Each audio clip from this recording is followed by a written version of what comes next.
The movie starts with Abigail, a young girl and skilled ballerina, captivating the audience with her performance of Swan Lake on the theater stage. Meanwhile, outside, a gang begins to assemble with the intention of kidnapping her for ransom. Following her performance, Abigail exits the theater to find a waiting luxury car, chauffeured and equipped with a tracking beacon, unbeknownst to her. As she heads home, the kidnappers disable the alarm system and infiltrate her house, lying in wait within the nursery. Upon Abigail's return, she converses with her mother over the phone before falling prey to a needle attack, leaving her defenseless. Just as her father nears the house, the kidnappers swiftly retreat, evading detection. Among them is Joey, initially hesitant about the abduction but now tasked with monitoring Abigail's well-being as they flee in a van. They navigate through the woods to an ancient mansion where their leader directs them to arrange a suitable room for Abigail and set up surveillance points. Joey, the sole intermediary with Abigail, ensures her isolation from the others' voices. All phones are gathered and placed in a bag as the boss takes them, anticipating a return within 24 hours, signaling the mission's conclusion. The bandits need only endure one day. As night falls, they converge at the bar. The driver steers conversation, delving into each member's past. Joey contests his assumptions, asserting her insights. When asked to characterize the gang, she identifies one as an ex-cop, another as a bouncer, the girl as a hacker, and the black man as a Marine. About the driver, she suspects sociopathy, countered by the former detective alleging Joey's past addiction, claiming cops can detect junkies. Joey attends to Abigail, easing her restraints and offering reassurance. She comforts Abigail, ensuring safety and discussing her child's interests. Abigail expresses regret for her fate, implying parental neglect. Later, the former detective, curious about Abigail's lineage, enters her room, only to panic when he finds the child unblindfolded, hastily hiding his face and aiming a gun to check if she saw him. Abigail tearfully assures him she didn't witness anything as the officer probes her for information about her father. When she reveals his name to be Christophe Lazare, shock ripples through the room. They realize they're dealing with a formidable and dangerous figure. Despite suggestions to eliminate Abigail, Joey balks, prompting the officer to side with the notion due to Abigail's potential identification of his face. Ultimately, they agree to feign ignorance about the father's identity and plan a 22-hour surveillance operation. Joey's task is to internally monitor the house, where she discovers a grand lobby and hears unsettling noises. Meanwhile, the hacker girl is startled by a figure in her room, which turns out to be a driver attempting a prank. Despite her annoyance, he persists in his advances, even resorting to mischief with the sleeping bouncer. As he explores further, he discovers a photo bearing a striking resemblance to the abducted Abigail. His exploration leads him to the basement and kitchen, where a slowly opening door hints at imminent danger. The driver checks around but finds only a rat. As he turns away, he hears the crunching of small bones. Before he can react, someone knocks him out and drags him down the stairs and across the floor. He cries for help and tries to cling to the railing, but something pulls him away. A hacker girl hears the screams and investigates. When she reaches the kitchen, she sees the driver sitting in a chair. When she touches his shoulder, his head falls off into her hands. Her scream brings the bouncer running, who sees the decapitated body and the girl vomiting into the sink. The bouncer calls for everyone, and they notice the killing style resembles the legend of the Valdez killer, who works for Lazare and tears his victims apart. They rush to the nursery to check on the girl. The Marine decides to leave without listening to anyone but finds the wooden doors blocked by wrought iron gates. The windows and doors of the house are locked with iron shutters and bars, trapping everyone inside. Joey rushes to the girl, asking if anyone besides the man with glasses, the cop, came to see her. The girl suspects Valdez is nearby, but Abigail says she didn't see anyone else. She adds that the man with the glasses, who claimed to work for her father, is named Valdez. Just then, the Marine enters, covering his face, and calls out to Joey, telling her someone stole his sniper rifle. Joey shares what she learned from Abigail. The Marine decides to take the cop while the others stay with the girl. They split up, but moments later, Joey sees the Marine fall, his face and neck viciously chewed off. Joey rushes into the common room, aiming at the bouncer, the hacker, and the cop. She informs the cop that the girl identified him as Valdez. The cop, now pointing his gun at the girl, tries to explain that Abigail is devious, manipulating them against each other, and needs to be stopped. Nodding, he directs the bouncer to the nursery to kill the child.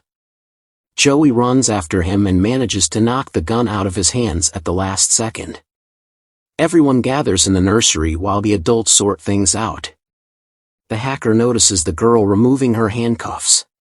The girl screams to draw attention, revealing a mouth full of fangs as she lunges at the bouncer, clinging to his neck.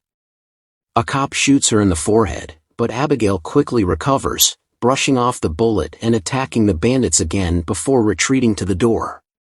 Joey and the cops shoot her multiple times, barely managing to lock her in the room as she thrashes against the door. Back in the lobby, the bandits discuss what they know about vampires. They decide to make steaks from pool cues and find garlic in the kitchen. Unlike Joey, the cop is determined to return and kill the vampire. With steaks ready, the bandits unlock the door and break into the nursery, only to find it empty. Upstairs, they hear music and see Abigail dancing on a small stage, holding the decapitated body of the driver as her partner. The hacker girl attacks first, but Abigail easily takes the garlic from her and throws it away. When the bouncer attacks, she throws him to the floor and starts stabbing him with his own cross. The cop's turn comes, but Abigail snatches the steak from him and stabs him in the leg. Defeated, the bandits return downstairs, realizing that Abigail didn't kill them because she prefers to play first. Joey recalls that the only thing that worked on Abigail before was a shot in the neck, which put her to sleep. They understand that to gain the upper hand, they need to corner her and use a syringe, but they only have one. Hi movie buffs, don't forget to hit the subscribe, like, share, and bell button. It's free and it really helps. You'll be notified of each new recap. The group decides to split up, with instructions for whoever finds the vampire first to call Joey on the radio so she can administer the shot. The hacker girl heads to the basement but trips and falls into a pool filled with decomposing corpses.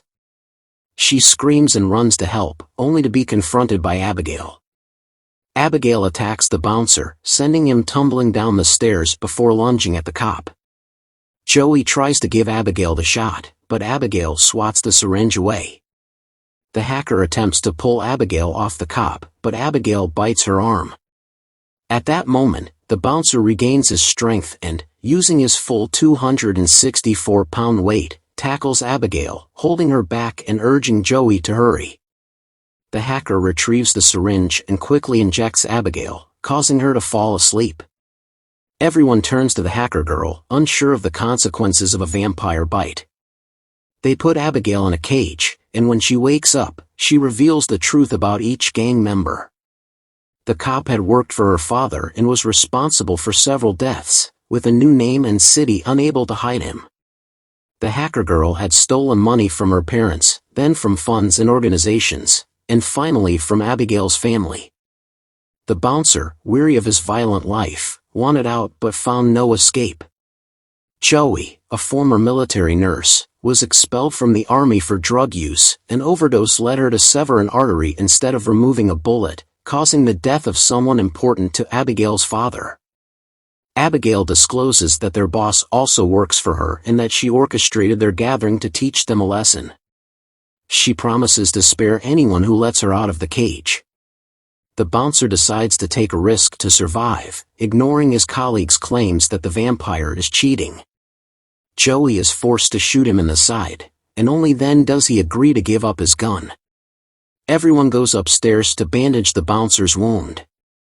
Meanwhile, Abigail, guarded by a cop, invites him to consider her offer. The cop shares his plan first, and she tells him how to escape the house. He then opens the cage, and Abigail mentions a secret door in the library that can be found by locating the right book. As the cop approaches, he asks the vampire if she really thought he would open the door. Abigail laughs and blows the door off its hinges with a sharp motion. When Joey arrives at the noise, she sees Abigail leaning over the cop, ready to claw his neck. Joey starts prying open the boards blocking the window, letting in a ray of sunlight. The sunlight hits Abigail's hand, causing it to explode, and she jumps aside with a scream. A new limb slowly begins to grow from the stump, but no one waits to see it finish. They all run to the library. The cop finds the book, but there is no secret door. They are trapped in the library. They realize the vampire is waiting for night, and if he arrives, they are all doomed. They come up with another plan, find the power source and short it out, hoping the doors and windows will open. Nobody wants to go with the hacker except the bouncer, whom Abigail immediately sympathizes with. As long as she is not afraid of the sun and reflects in the mirror, there's a good chance nothing bad will happen to her. However, the hacker starts hearing voices in her head, and the bite on her arm heals before her eyes. Her gaze fixed on the bouncer's back changes, but he is unaware that his companion is no longer human. After a minute, she lunges at the man and kills him, then calls the others over the radio. When the cop and Joey realize who called them, they rush back to the library with the hacker in pursuit. Near the piercing sunlight, Joey waits for the vampire to leap, and at the last moment, raises a silver tray over her head. The reflected beam hits the vampire, causing it to explode. Moments later, a secret door in the wall opens, and the girl and the man enter, discovering their boss, who is also a vampire. He offers the policeman immortality if he kills Abigail and her father, promising they will then take over their kingdom. The cop agrees, and the vampire bites him. Once reborn as a monster, the cop kills the former boss. Abigail then sneaks up behind him, and he rams into her throat, killing her as well. Meanwhile, Joey searches for an escape route. The monster catches up with her and throws her over the railing, but Abigail catches her. Abigail pleads for Joey's help in killing the convert, promising to let her go alive. Joey agrees, and a fight ensues. The ex-cop bites Joey, turning her into his puppet, and orders her to stake Abigail. However, Joey tries to kill the monster instead, with Abigail's help.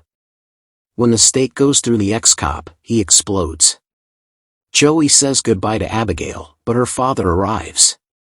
Abigail has to work hard to convince her father not to kill the last survivor. Joey goes outside, gets into the van, and drives away. All in all, I found this to be an entertaining movie. It wasn't that scary, but it was something I think you should check out. I'll give it a 6 out of 10. Thanks for watching. If there's anything you would like to see, let me know in the comments below. Until next time, stay safe.